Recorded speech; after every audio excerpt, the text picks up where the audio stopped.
अमरावती जिल्ह्यातील दर्यापूर शहरातून एक धक्कादायक घटना समोर आली आहे। दर्यापूरच्या आनंदनगर परिसरात दोन अज्ञात युवकांनी तोंडाला रुमाल बांधून एका अल्पवयीन मुलीच्या घरात घुसत तिच्यावर धारदार शस्त्राने जीवघेणा हल्ला करण्याचा प्रयत्न केलाय। या हल्ल्यात मुलीच्या मानेवर आणि हातावर वार झाल्याने ती गंभीर जखमी झाली। घटनेनंतर परिसरात मोठी खळबळ उडाली। जखमी मुलीला उपचारासाठी उपजिल्हा रुग्णालयात दाखल करण्यात आले। विशेष म्हणजे 2 दिवसांपूर्वी याच परिसरात एका तरुणाची निर्घृण हत्या झाली होती। त्यामुळे आनंदनगर परिसरातील वाढत्या गुन्हेगारीमुळे कायदा आणि सुव्यवस्थेचा प्रश्न ऐरणीवर आलाय। दरम्यान अल्पवयीन मुलगी आणि तिच्या आईने दर्यापूर पोलीस स्टेशनमध्ये तक्रार दाखल केली। पोलीस आरोपींचा शोध घेत आहेत। सांगितलं त्यांनी की बा तुम्ही कुठं गेले होते, काय गेले होते, पोरीकडे लक्ष का बरं नाही दिलं। तर आम्ही म्हटलं सर आम्ही कामाला गेलो होतो, तिला बरंही नव्हतं, दोघं जण आले होते सर तोंडाला बांधून। माझी पोरगी टॉयलेटला गेलेली होती आणि ती बाहेर येताना आलेली असूनही ते दोघं जण आले, गेट उघडला आणि त्यांनी की नाही माझ्या पोरीच्या तोंडाला बांधून हात पकडून तिच्या गळ्याला आणि हाताला वार केला। कुठं झालं हे? घरी झालं का सगळं? ते कोण होते दोघं जण, काही माहित आहे? नाही सर, आमचं म्हणजे कोणासोबत भांडण तोंडण काहीच नाही सर। आम्ही गरीब लोक आहे, कोणाच्या लेनदेण्यातही राहत नाही, काहीच नाही सर। मग रिपोर्ट घेतला का पोलिसांनी? हो, लिहून घेतला सर। लिहून घेतला? हो। त्याची कॉपी वगैरे दिली का आपल्याला? मारलं ते म्हणजे काहीतरी 3 याचं होतं ते, त्यांनी असं दाबलं, ते असं लागलं नाही तर त्यांनी असं मारलं। किती कधीची गोष्ट आहे? काय घडलं नेमकं सांगतो? अर्धा 1 घंटा झाला तरी। हा, नेमकं काय झालं? ते आतमध्ये मी अशी घरात चालली होती, ते मागून आले, पूर्ण तोंडाला बांधलं, तोंडाला बांधून इथं मारलं आणि इथं मारलं। किती जण होते ते? 2। तोंडाला बांधून? हो। घरी कोण कोण होतं तुझ्या? बहीण घरात होती, मामा बाथरूम मध्ये होते। बस। ते मारून पळाले? हो, मी त्यांनी धक्का दिला आणि घरात गेली। घरात जाऊन मी पूर्ण लावून घेतले घर आणि घर लावून ते चालले गेले। मग पोलीस स्टेशनला गेलते का तू? नाही, आईला फोन केलता, आई आली, मग आईनं घेऊन गेली मग पोलीस स्टेशनला। हो। मग काय झालं? रिपोर्ट दिला का? हो। कोण होते, काय होते, ओळखीचे नाही? नाही। कसारा वाशाळा दरम्यान सुरू असलेल्या रस्ता रुंदीकरण आणि मोऱ्यांच्या कामातील निकृष्ट दर्जा ग्रामस्थांच्या तक्रारीनंतर उघडकीस आलाय। वाशाळा गावकऱ्यांनी वारंवार तक्रारी करूनही दखल घेतली जात नसल्याने त्यांनी थेट जिल्हाधिकाऱ्यांकडे धाव घेतली। जिल्हाधिकाऱ्यांच्या आदेशानंतर करण्यात आलेल्या तपासणीत मोऱ्यांची रुंदी नियमानुसार नसल्याचं तसंच रस्त्याचं थर कमी आणि निकृष्ट दर्जाचं आढळून आलं। काही ठिकाणी 7.5 मीटर ऐवजी 6 ते 5.5 मीटर रुंदीच्या मोऱ्या बांधण्यात आल्याचं समोर आलंय। ग्रामस्थांसमक्ष झालेल्या तपासणीनंतर ठेकेदारानं काम नियमानुसार पूर्ण करण्याची ग्वाही दिली। या प्रकरणामुळे बांधकाम विभागाच्या कामकाजावर प्रश्नचिन्ह उपस्थित झालेत। आम्ही त्रास भोगू का?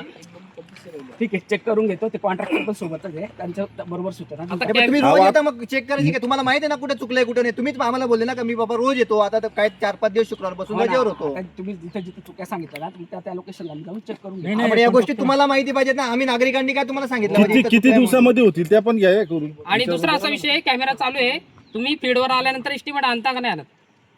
आमच्याकडे कसं आहे, ड्रॉइंग असतात, त्या ड्रॉइंग घेऊन येतो। एस्टिमेट पाहिजे आम्ही कॉन्ट्रॅक्टर घेऊन येतो म्हणजे आज तुम्ही कशासाठी आले मग? तुमच्या जालना जिल्ह्यात पेट्रोल आणि डिझेलची मोठ्या प्रमाणात टंचाई निर्माण झाली आहे। त्याचा फटका आता थेट शेतकऱ्यांना बसतोय।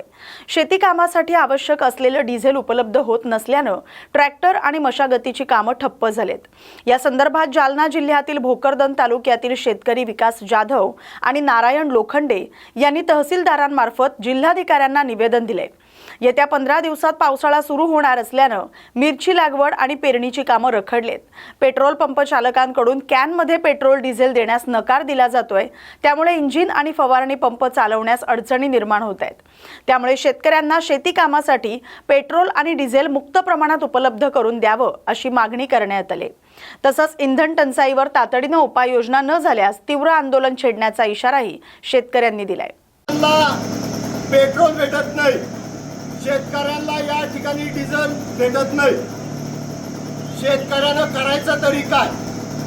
कलेक्टर साहेबांचे सक्त निर्देश आहेत की कुठल्याही कॅनमध्ये पेट्रोल डिझेल देऊ नये। ज्या शेतकऱ्यांचे पंप विहिरीवर फिट केलेले असतील त्या शेतकऱ्यांनी का पंप काढून पंपावर पेट्रोल पंपावर पेट्रोल भरण्यासाठी आणायचे का? या विदारक परिस्थितीमध्ये खऱ्या अर्थानं मला शोकांतिका वाटते की भारत आर्थिक मंदीच्या उंबरठ्यावर असताना आपले पंतप्रधान या ठिकाणी विदेश दौरा करतात. तुमचा विदेश दौरा या मला मान्य आहे साहेब, तुम्ही देशाच्या हितासाठी विदेश दौरा करताय, पण तुम्ही त्या ठिकाणी त्या मेलोनी मॅडमला मेलोडी चॉकलेट गिफ्ट देताय. त्या ठिकाणी खरं तर तुम्ही खिदळून खळखळ हसताय. या भारत देशावर पेट्रोलचं डिझेलचं संकट असताना या भारत देशावर रब्बी हंगामाच्या वेळेवर शेतकऱ्याला पेट्रोल भेटत नाही, डिझेल भेटत नाही. अशा वेळेला तुम्ही विदेश दौरे करता. तुमच्या विदेश दौऱ्याचा आम्हाला तिरस्कार नाही, तुमच्या विदेश दौऱ्याचा आम्ही विरोध करत नाही, पण तो विदेश दौरा करत असताना खरं एक माणूस म्हणून तुम्हाला थोडी लाज वाटली पाहिजे, लज्जा वाटली पाहिजे की आपला भारत देश आर्थिक संकटाच्या उंबरठ्यावर असताना माझा शेतकरी रब्बी हंगामाचे त्याला शेत तयार करायचे, अशा परिस्थितीमध्ये तुम्ही त्या मेलोनीला मेलोडी चॉकलेट गिफ्ट करता. लाज वाटली पाहिजे साहेब तुम्हाला. या जगामध्ये सर्वात मोठी लोकशाही म्हणून या भारत देशाला ओळखलं जातं आणि त्या भारत देशाचे तुम्ही सर्व प्रथम नागरिक आहात.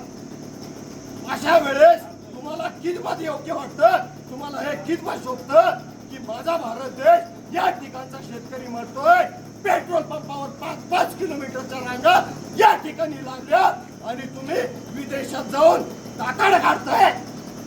ही शोकांतिका आहे साहेब. आज आम्हाला कुठेतरी लाज वाटते स्वतःला भारतीय म्हणून गेल्याची. जय जवान जय किसान.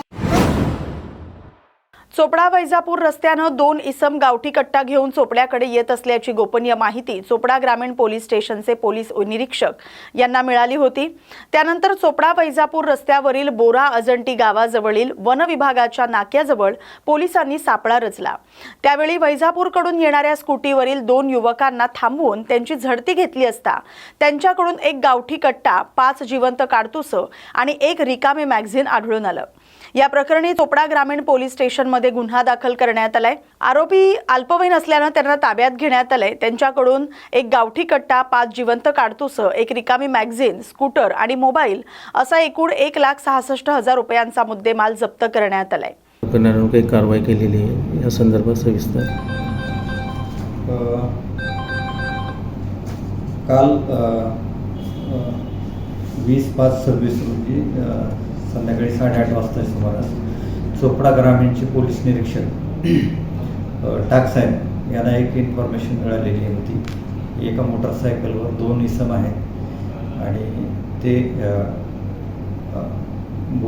बोरिजंटीकडून इकडे चोपड्याकडे येत आहेत आणि त्यांच्याजवळ गावठी कट्टा आहे. त्याप्रमाणे त्यांनी ट्रॅप लावला आणि त्या ठिकाणी त्यांना ट्रॅप करून बोराजंटीजवळ वैजापूर ते चोपडा जाणाऱ्या रस्त्यावर त्या फॉरेस्ट नाक्याच्या जवळ त्याला पकडल्यानंतर त्यांची झडती घेतली. झडतीमध्ये 1 देशी कट्टा, 5 जिवंत काडतूस आणि 1 रिकामा मॅगझिन असं मिळून आलं.